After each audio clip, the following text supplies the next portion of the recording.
Okay. Welcome. It's good to see you all. I wanted to go grab a few things out of my office, so that's where I've been. So we're transitioning from George Herbert, so 17th century poet, writing to now a 19th century poet. And then next week, we'll hit a 20th century poet. So we're covering, the last 350 years or so in 3 weeks. But Christina Rossetti is a great figure within both Anglicanism and within 19th century poetry, generally speaking. So, full disclosure, I wrote my dissertation on Christina Rossetti. It's a hot seller. I have 2 copies, and if you want one, let me know.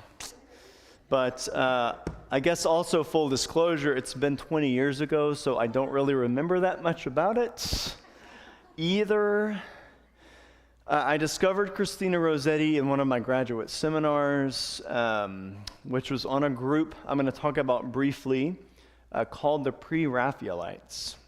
So these were a group of sort of young artists, painters mainly, but also the decorative arts, poetry, and basically they were, kind of a bunch of idiot 20-year-olds who drank too much and decided to start their own artistic club. But in Britain in the 19th century, that ends up becoming this really prestigious group of artists. And so there is a look to the pre-Raphaelite art. They issued a manifesto, because that's again what you do if you're in your 20s and you get an art collective together.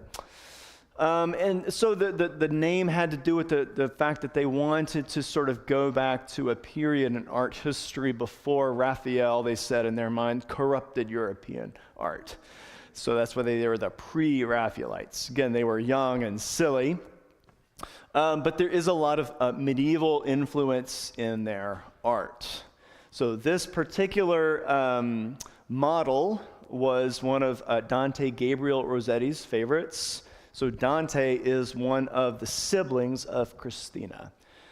So it was a really illustrious family. Both the boys were pretty wild, and both the girls were pretty tame.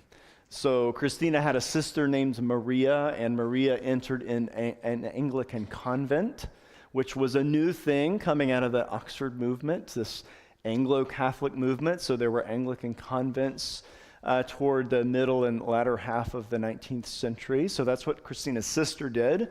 Her other brother, William Michael, was a historian. And then the brother Dante Gabriel was the most famous one, who was a poet as well as an artist. This was Dante's model and partner, Lizzie Siddell, who died, and Dante is known to have dug up her grave so that he could get to some of his poems that he had buried with her. Yeah, it's very dramatic stuff. Yeah, again. But that was Dante, and Dante unfortunately died pretty early of what they called dissipation. Basically, he was an addict. What was popular in the 19th century was laudanum, which was sort of morphine and alcohol mixed together. It was often used for pain relief and very easy to get addicted to. So unfortunately, Dante and many others in that generation succumbed to that addiction. Here's another famous painting from the pre-Raphaelite movement. This is The Scapegoat by William Holman Hunt. If you've ever been to the Tate, you can go see The Scapegoat. Yeah, it's a quite striking painting. It really is. This is another example of that medievalism. So here's a Christ on the cross bending down to embrace a knight, right? So very medieval callback to the Middle Ages. And then William Morris, one of the pre-Raphaelites. So many of his designs in particular for wallpaper, I'm sure in Britain you can still see many, many homes that have William Morris prints and wallpaper decorative arts and those sorts of things as well. So, this is kind of the world into which we get this poet, Christina Rossetti, for whom her Anglican Christianity is really, really important to her. And you can imagine her and her brother in the same room. The wild child and the very conservative Christina, almost reclusive at times. Nevertheless, they were the best of friends. They created all kinds of imaginary worlds when they were children, and they had, by all accounts, a really happy family life. So that's a bit about her family. Christina most definitely suffered from what we would call today clinical depression, and so that shows up in much of her poetry. The Church of England itself is going through many changes. Rossetti's lifespan almost completely overlaps with the reign of Queen Victoria. So she is like almost 100% what we call Victorian. So you have this very strong female figure reigning over the British Empire for the entirety of Christina's life. And then the Church of England itself is going through a lot of very significant changes. It's quite tumultuous time. During Christina's life, for example, you can go to Oxford or Cambridge eventually without being Anglican. That was a huge deal. Before that, you had to literally sign the 39 Articles of Religion and say that you subscribed to every one of them and thought, word, and deed, to enter into Oxford and Cambridge. So most young men just kind of closed their eyes and did it. They didn't really care about that sort of thing, but that was the rule. So there was an evangelical wing of the Church of England that was gaining steam. If you think about things like the Second Great Awakening in this country, it was a similar type. And there was a lot of cross-pollination as well, sort of cross-Atlantic pollination with the evangelical movement in the 19th century. There was what was called the Broad Church, which was basically what it sounds like. That good old Anglican Via Media, we're just going to kind of hold the extremes together, and we're just going to be the Church of England for the English people, that kind of thing. And then there was this Anglo-Catholicism that we've talked about last week a bit as well.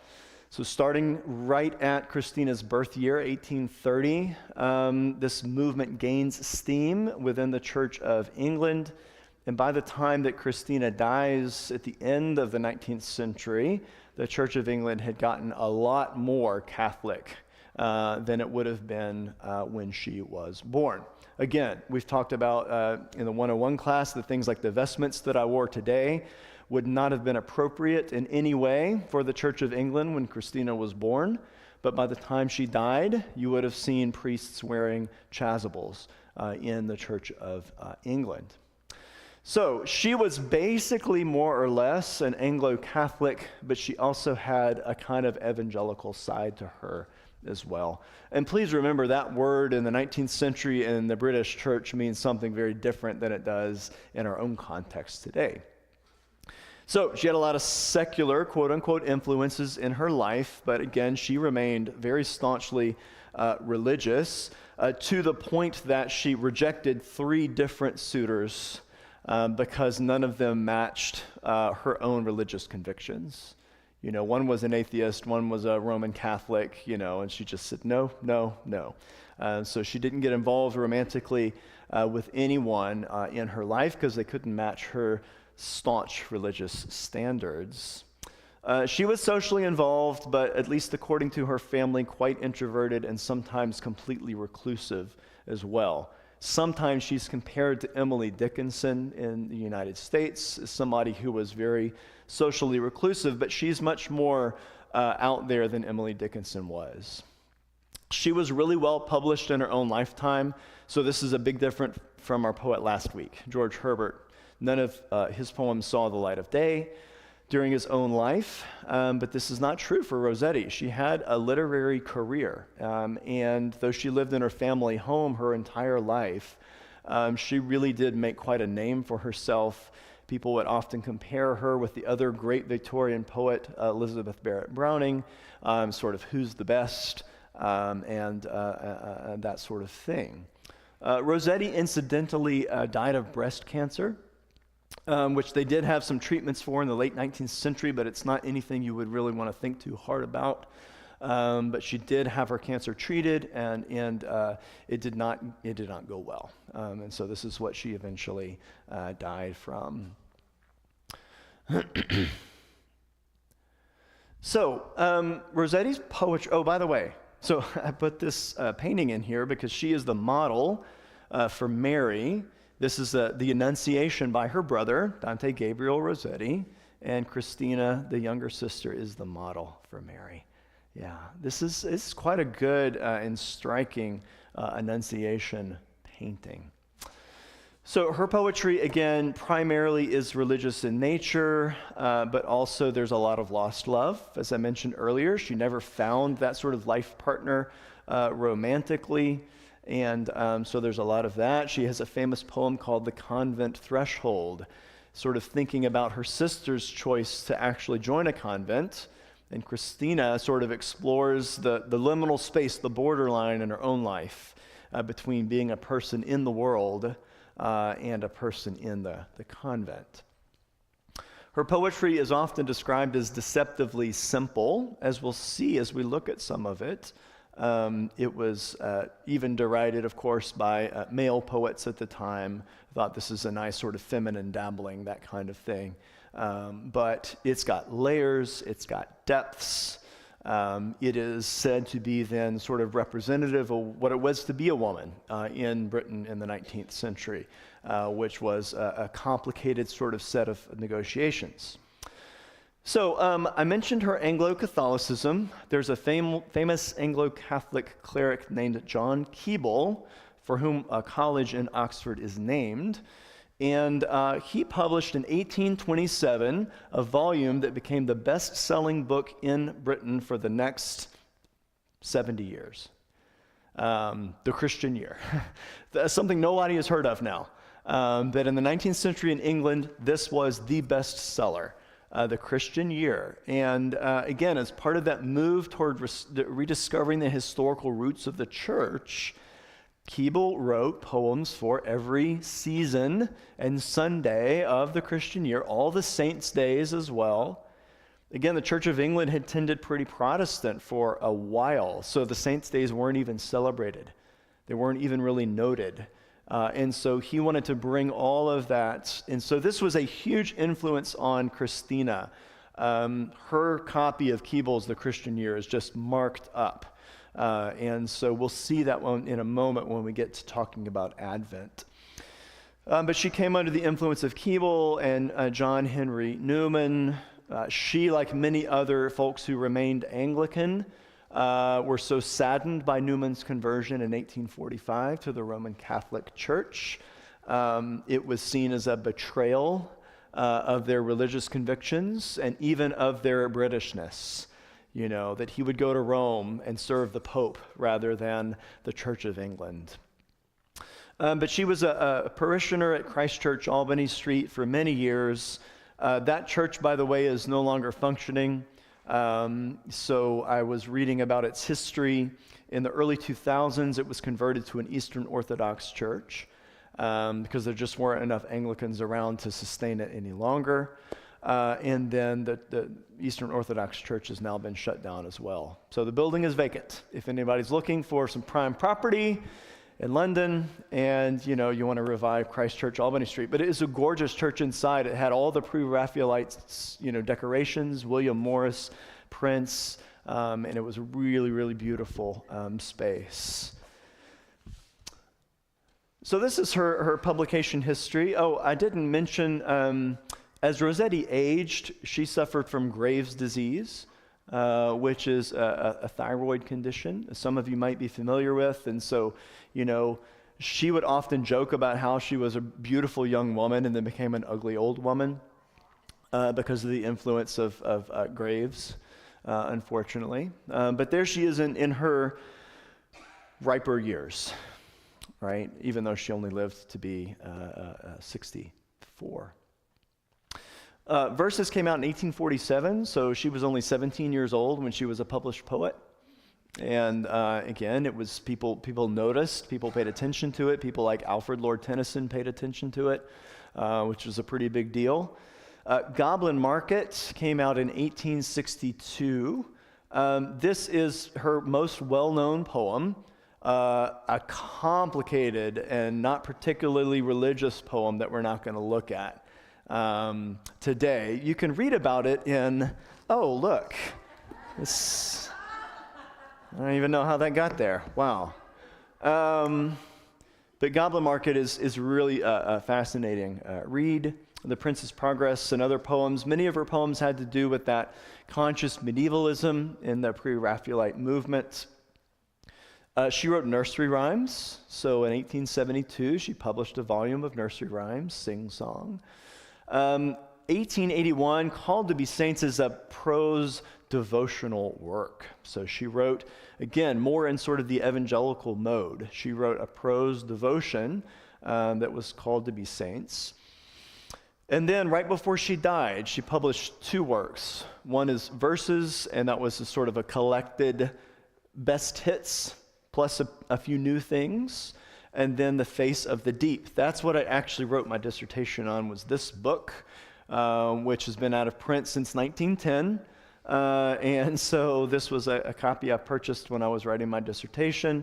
Some of the pages were still uncut, in fact. But The Face of the Deep is a commentary on the book of Revelation. So that was her favorite book of the Bible. And so she wrote a prose commentary, verse by verse, the way that evangelicals would. And interestingly enough, then she puts poems into the midst of the prose. So that's kind of what I explored many years ago in my dissertation. So it was one of those things that was golden because nobody had ever really talked about it. This is like, okay, here's my thing. Yes, Mary.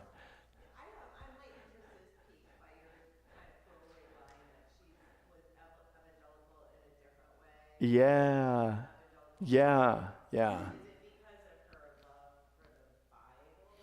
Yes, absolutely. So what it means to be evangelical in the 19th century in the Church of England is to be bibliocentric. So to have a real regard for the Holy Scriptures, and just like evangelicals still do today, to really read them from a very early age and know the Bible, back front cover to back cover. That's part of it. Part of it is that the evangelical movement in Britain, especially in the 18th and 19th centuries, was quite socially progressive, socially forward-thinking, abolition of slavery, better working conditions for folks in factories. I mean, those were all things that were advocated by the evangelical movement in Britain. So again, you can't think about it in sort of drawing these nice, neat political lines that we might here and now. But those two things, I think, really set apart evangelical movement in the Church of England. So bibliocentrism, and then a regard for the poor. Anglo-Catholicism, incidentally, also had a wonderful outreach and ministry to impoverished parts of London. They had a whole group called the Slum Priests, and they would go out and minister among the poor in London as well. So let's go ahead and take a look at some poetry now.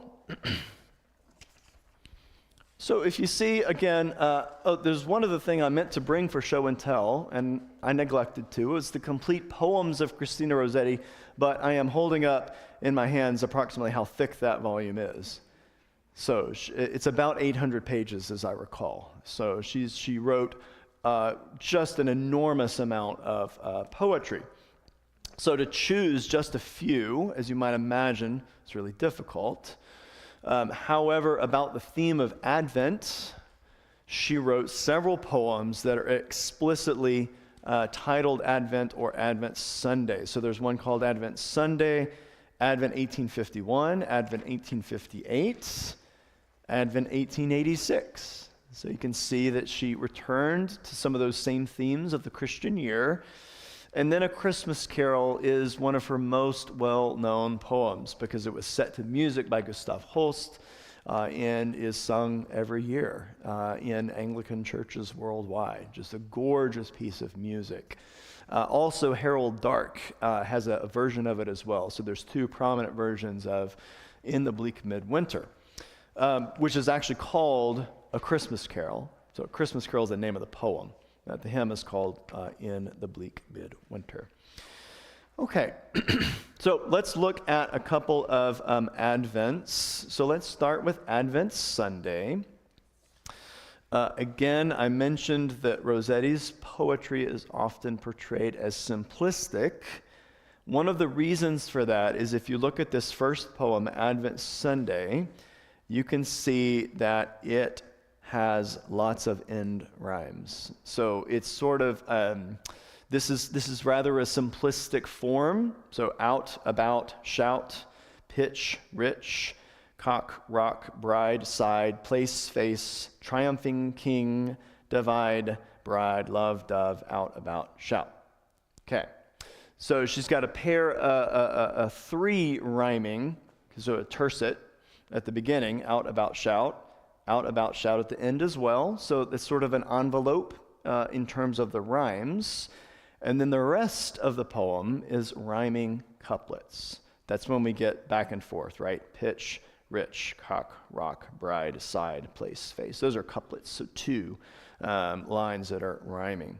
So it's pretty simple. It's pretty straightforward. But again, I hope that we can find that there is some depth here as well. Behold, the bridegroom cometh. Go ye out with lighted lamps and garlands round about to meet him in a rapture with a shout. I want to stop there for a second. What's called the Advent prose is sometimes sung as an introit on Advent 1, and it's go ye out to meet him and say. So it's the same scripture that she's referring to here. So when she says Advent Sunday, she means Advent 1, so the first Sunday of Advent. Okay. It may be at the midnight, black as pitch. Earth shall cast up her poor, cast up her rich. It may be at the crowing of the cock, earth shall upheave her depth, uproot her rock. For lo, the bridegroom fetcheth home the bride. His hands are hands she knows his side. Like pure Rebecca at the appointed place, veiled, she unveils her face to meet his face. Like great Queen Esther, in her triumphing, she triumphs in the presence of her king. His eyes are as a dove's, and she's dove-eyed. He knows his lovely mirror sister bride. He speaks with dove voice of exceeding love, and she with love voice of an answering dove. Behold, the bridegroom cometh. Go we out with lamps ablaze and garlands round about to meet him in a rapture with a shout. You can see she uses the same refrain at the end with some modifications, right? A few subtle differences that make that third or that last three lines different from the first three lines. So let's just kind of take it section by section and talk about what you see. What do you see in the first three lines? Behold, the bridegroom cometh, go ye out with lighted lamps and garlands round about to meet him in a rapture with a shout. It could be anything. It doesn't have to be anything poetic. Just a word, a phrase, something that you notice. Yes, Marty? Yes, okay, so it evokes this darkness from the beginning. We often think of Advent this way. We think of it as a dark season. We think of the darkness and then the light coming. Patty and I are getting to experience this now as we've moved farther north. You know, we've never thought of this as a particularly dark season. But now we start to understand. I've talked about this with our children as well. We sort of understand a lot of pop culture and literature, which evokes 4 seasons.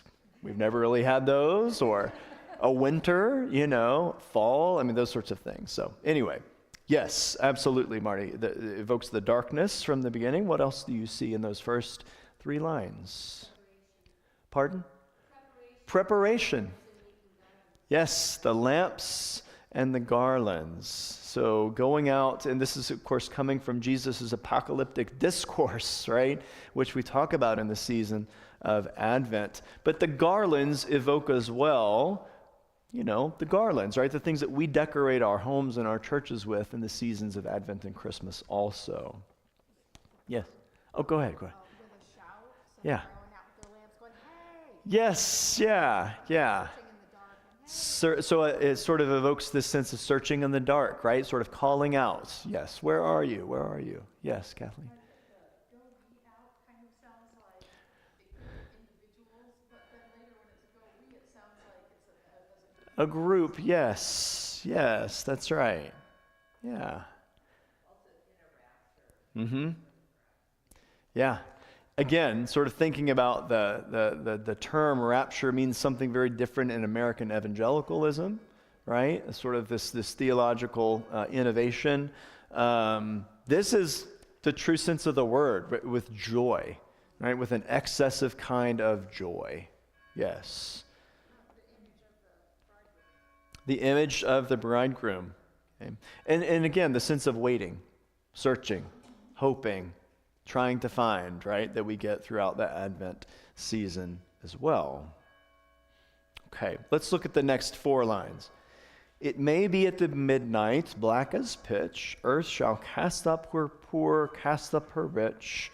It may be at the crowing of the cock, earth shall upheave her depth, uproot her rock.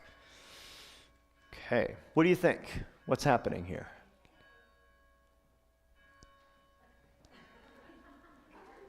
You sort of get this theme that is often hit on in apocalyptic literature, that there's a leveling that happens in the last day. No one's sort of gets preferential treatment, right? So everyone has died, both the poor and the rich. Yeah, Mary.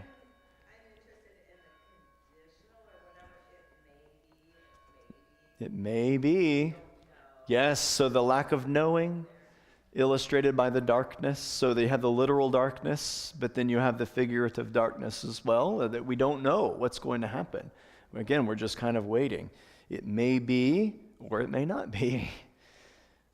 A prominent theme in Rossetti's poetry, especially when she talks about Advent or the apocalypse, we'll see it in another poem as well. Earth shall upheave her depth, uproot her rock. Remember that the 1830s, 40s, and 50s are also the great age of geology and geological sciences coming to the fore for the first time. People are realizing that the depths and the folds of the rocks are actually speaking about its history. And, so you have Lyell and then eventually Darwin and others who are working during this time. So, we find in Rossetti's poetry this sense that, the apocalypse has something to do with the earth itself and a sort of, upheaval, as she says, of the earth. For lo, the bridegroom fetcheth home the bride. Remember, nobody talked like that anymore, even in 19th century England. Okay, so there's this conscious archaism. She's trying to create that archaic or old sense by throwing in these older endings for the English language. The bridegroom fetcheth home the bride. His hands are hands she knows. She knows his side. There is an intimacy, right, that she's calling on here. Yeah. And exactly, right? So the church is typically portrayed as feminine, as the bride of Christ. His hands are hands she knows, right? So this intimacy of husband and wife, of the bride and the bridegroom as well. Yes, exactly. So it is and it could be crucifixion, and it can also be an embrace. Knows his hands, knows his side, right? So this is typical of what someone like Rossetti is able to accomplish.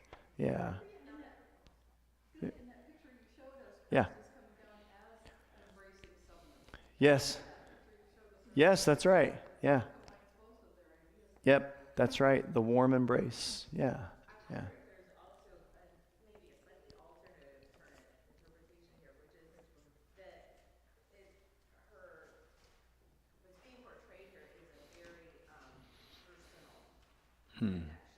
Yes.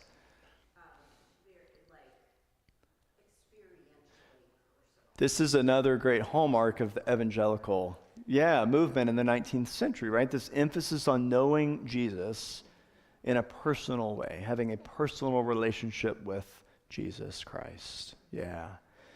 So she compares the bride to Rebecca at the appointed place, veiled. She unveils her face to meet his face. You know, Rebecca, the better bride.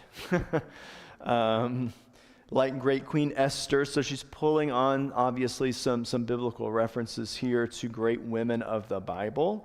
Like great Queen Esther in her triumphing. She triumphs in the presence of her king. Then she does these wonderful turns of phrases, sort of goes in and out, right? His eyes are as a dove's, and she's dove-eyed. So she only has eyes for him. Song of Solomon, that's right, reference, yeah.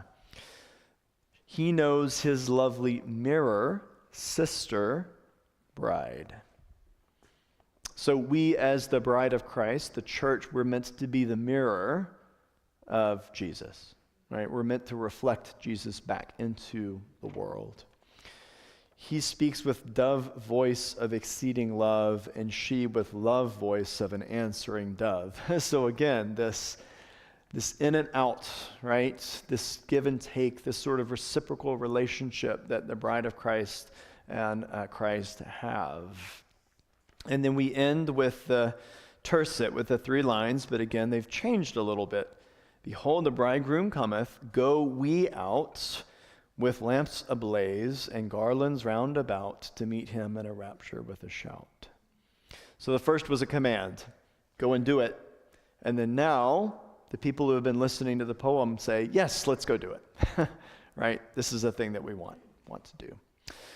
So that's Advent Sunday. Now, as we look at the next 3 Advent poems, again, 1851, 1858, and 1886, I want us to think about that progression of, taking each poem for what it is, but also thinking about this woman, this poet, this Christian, moving through her own life. And what does she have to say about Advent earlier in her life, right, when she's 21, and then later in life when in 1886 she's 56. It's not very old, but it was toward the end of her life, nevertheless. Okay, let's look at the 1851 poem. Come, thou dost say to angels, to blessed spirits, come. Come to the lambs of thine own flock, thy little ones, come home. Come, from the many-mansioned house the gracious word is sent. Come from the ivory palaces unto the penitent. O Lord, restore us, deaf and blind. Unclose our lips, though dumb. Then say to us, I will come with speed, and we will answer, come. Again, deceptively simple, right?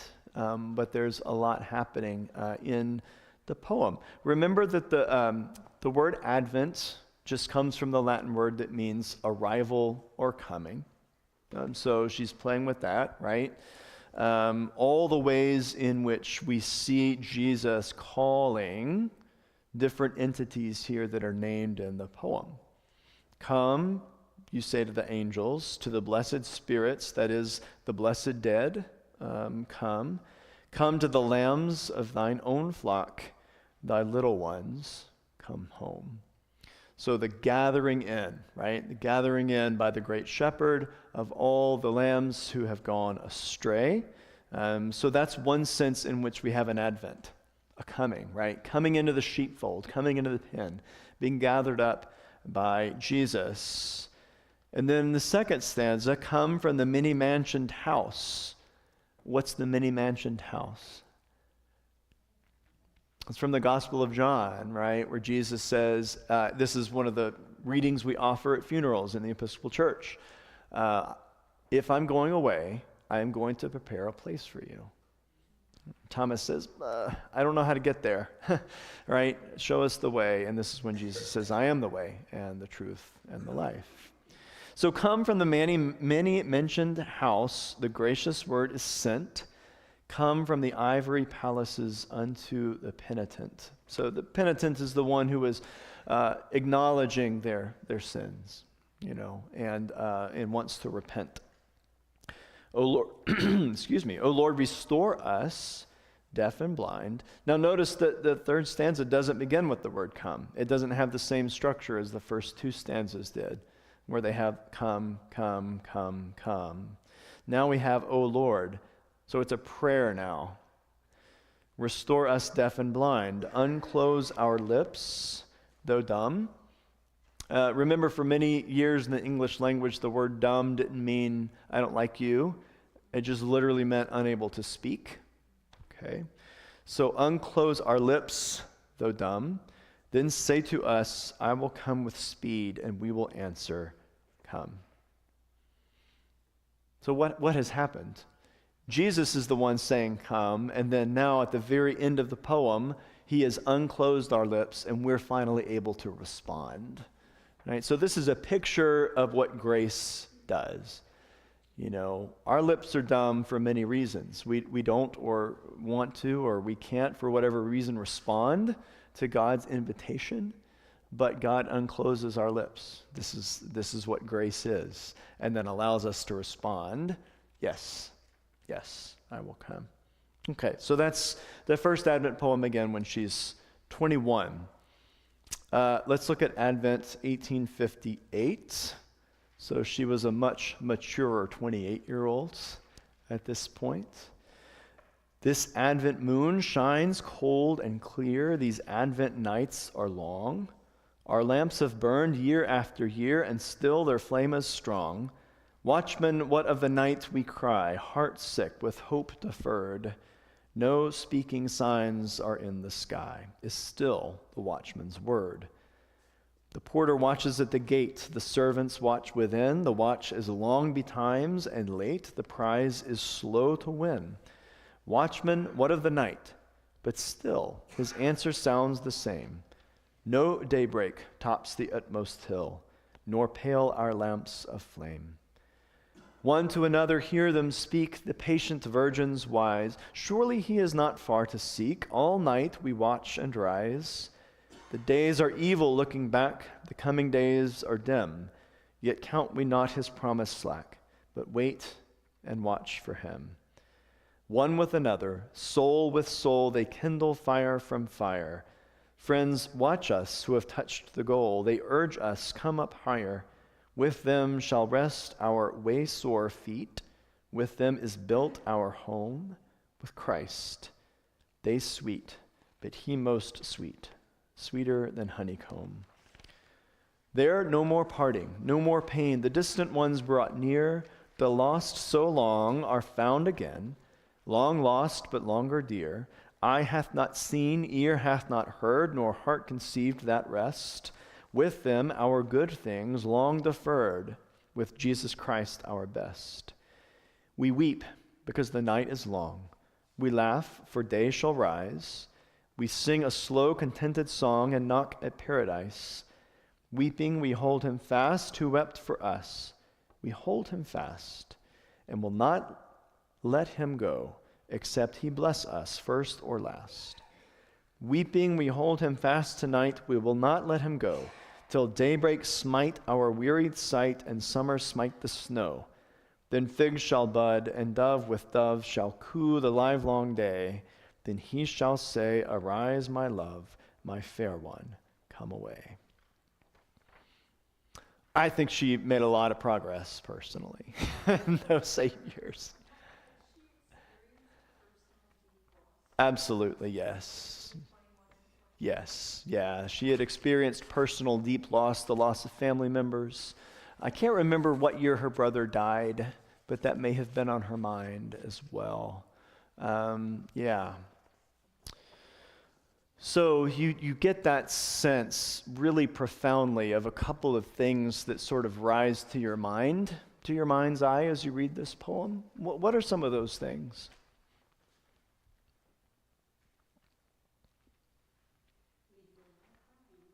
What's that? Yes, that's right, Carol. There is a lot of crying here, for sure. There's a lot of lament that's appropriate for the season of Advent. What else do you see? I mean, if you thought, and you may have thought as we were reading, that the first 4 stanzas was the end of the poem and we didn't flip over, there's a lot of a delay in the poem itself. So she builds this in, right? It's a poem about delay. It's a poem about watching and waiting. And as a reader of the poem, you also have to watch and wait. And it seems like the end is not coming.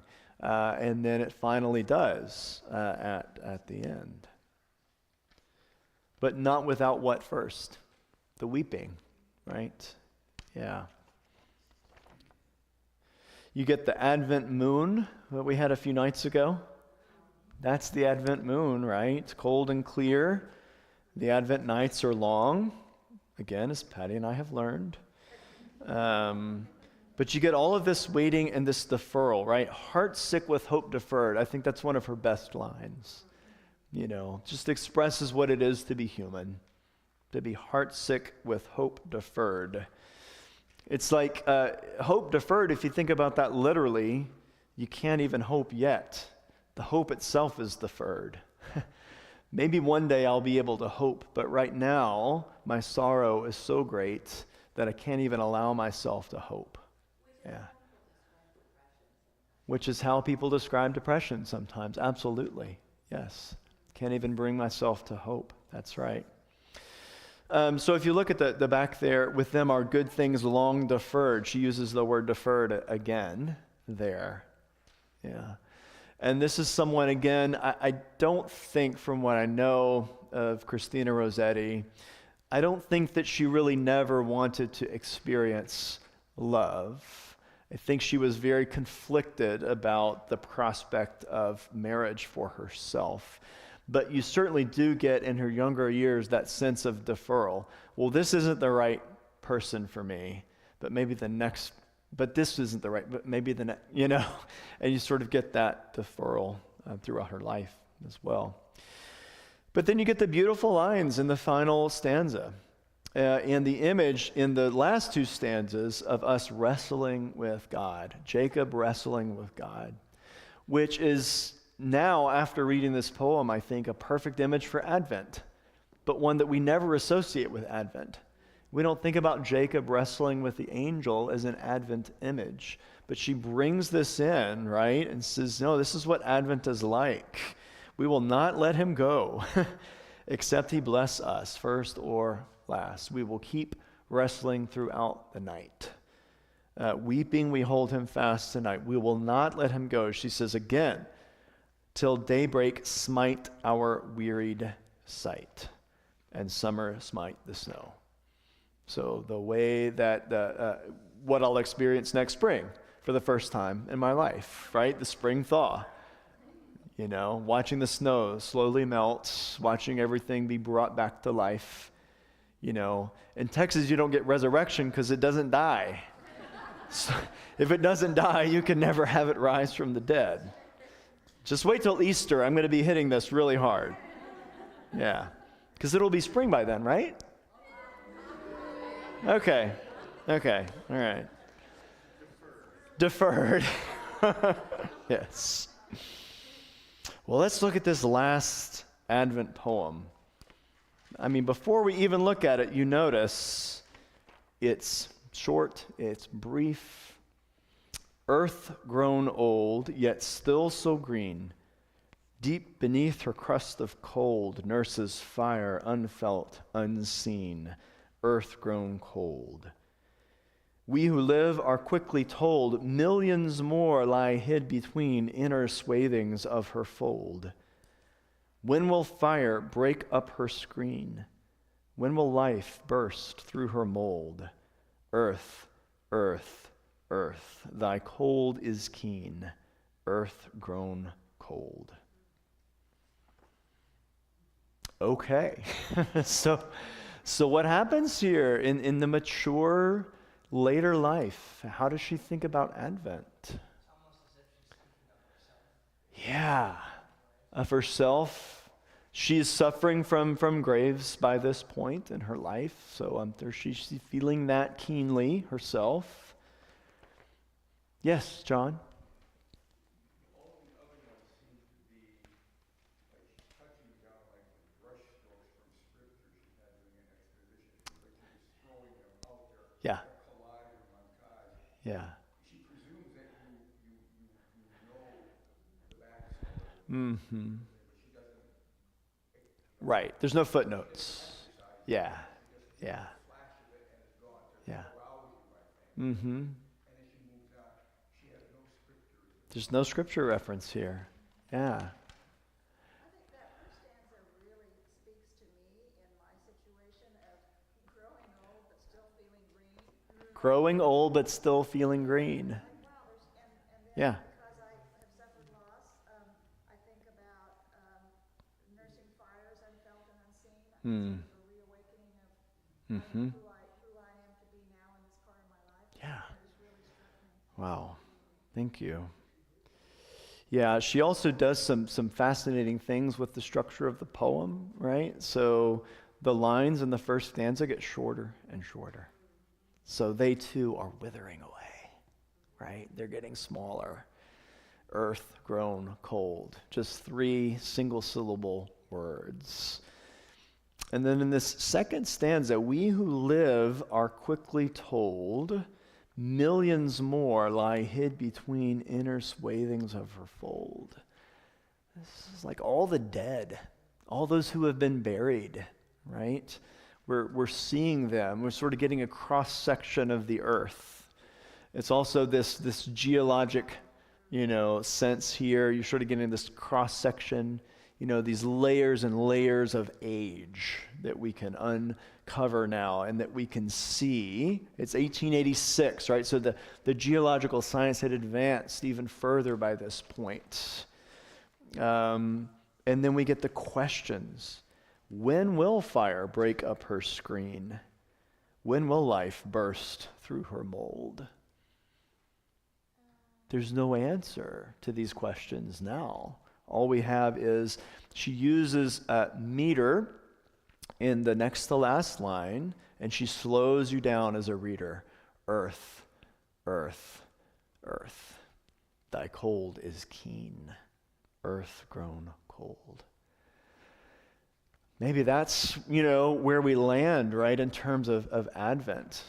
It's this waiting, this sort of patience for something that in this later poem, at least, she doesn't offer us this sort of nice reassurance that this is going to happen. She leaves us with a question. Yeah. This is great Anglican, right? Yeah. I did want to take a brief look at A Christmas Carol in the Bleak Midwinter. So this is cheating because this is Christmas. This is Advent. But it's just such a lovely poem. And of course, when Rossetti wrote this poem, she didn't ever know or think that it would be set to music and sung, at lessons and carols in King's College, Cambridge every year, and all of the glory of all of that, right? She didn't know. I've been thinking a lot about this poem lately. Again, earth stood hard as iron as I'm trying to break this ice. Nobody told me that would happen. I thought you just shoveled the snow and then it disappears. So break up this ice, it's hard, right? And so the image here in this first stanza is of a world that has just ground to a halt. Nothing is happening. Right? The gears have just stopped. In the bleak midwinter. Oh, I read this great book last year, you all, that finally helped me understand this. So why is it midwinter if it's talking about Christmas time? Because this doesn't make any sense. Winter starts December 21st. So why would this be midwinter? It's because in Anglo-Saxon times there were 2 seasons. summer and winter. And so this is the middle of the winter if you're in Northern Europe. Yeah. That's why it's called midwinter. Midwinter is the Anglo-Saxon term for this time of the year. We're halfway through the winter, again, if you live in Northern Europe. So that's why it's in the bleak midwinter. Frosty wind made moan, earth stood hard as iron, water like a stone, snow had fallen, snow on snow, snow on snow, in the bleak midwinter long ago. There were, historically, I know you'll be happy to know this, there were some really cold winters in England around the time that she wrote this poem. So she is speaking from experience. She didn't live, well, she did. I have to see when she wrote this. I'm curious now. Krakatoa erupts in 1886, and it actually has an effect on the weather in England. They say it's the year that summer never came because it just blocked out the sun. The ash traveled all the way from the South Pacific. Anyway, maybe that's it. Who knows? The point is, again, the bleakness. Nothing is growing, everything is dead, everything is hard. And of course, Jesus, wasn't born in Northern Europe in the middle of winter. But it's a great metaphor. It's a great metaphor. Again, that's the whole point, right? Is that our souls feel deadened and encased in ice. And then this warmth is going to come in at Christmas and break all of that hard accretion. Our God, heaven cannot hold him, nor earth sustain. Heaven and earth shall flee away when he comes to reign. In the bleak midwinter, a stable place sufficed the Lord God Almighty, Jesus Christ. So now you see God coming to earth in the middle of this bleak time, again, in which nothing is warm, nothing can grow. Enough for him whom cherubim worship night and day, breast full of milk and a manger full of hay. Enough for him whom angels fall before, the ox and ass and camel which adore. That may be the best illustration of incarnational theology ever captured in poetry. That's what it is. God, the eternal God, coming to live in this temporal world where as a baby, all he needs is his mother's milk and warmth. And that's it. Angels and archangels may have gathered there, cherubim and seraphim thronged the air, but his mother only in her maiden bliss worshipped the beloved with a kiss. Yeah, I think about the line in the Nicene Creed, all things visible and invisible. So we've got the invisible stuff, the cherubim and the seraphim, and then we have the visible, his mother. What can I give him, poor as I am? If I were a shepherd, I would bring a lamb. If I were a wise man, I would do my part. Yet what I can, I give him, give my heart. So this simple gift, right, that is offered by the speaker of the poem. There's nothing more really that is needed, right, in terms of what we can bring to God. So this is the great paradox of our faith, is that we come with absolutely nothing except ourselves, which is everything. Right? Okay. Well, there's Christina. Oh, she's wonderful. Thanks for being here and listening. About her, next week, we're going to be talking about R.S. Thomas, one of the best curmudgeon poets in the English language. He's Welsh. He was a priest in these extraordinarily rural parishes in Wales. Nobody knew that he was also this incredible poet. So we'll learn about him next week. Thanks. Yeah, you can.